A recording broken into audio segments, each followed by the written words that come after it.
kung RFO daw ba talaga si Pagsibol Village? Ito ang magandang sagot dyan. Opo, RFO po this year kasi this year po ang filing.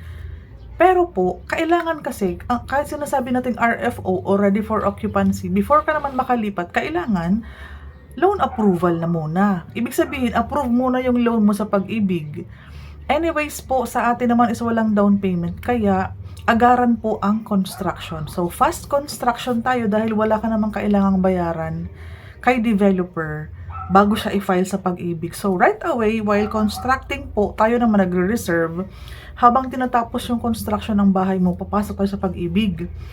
And then, kapag approval na, at okay na yung unit mo, 100% constructed na, proceed tayo sa turnover. Kahit sinasabi natin pong RFO o ready for occupancy, again, kailangan munang ma-approve ka. Sa iba, merong move-in fee, merong miscellaneous fee.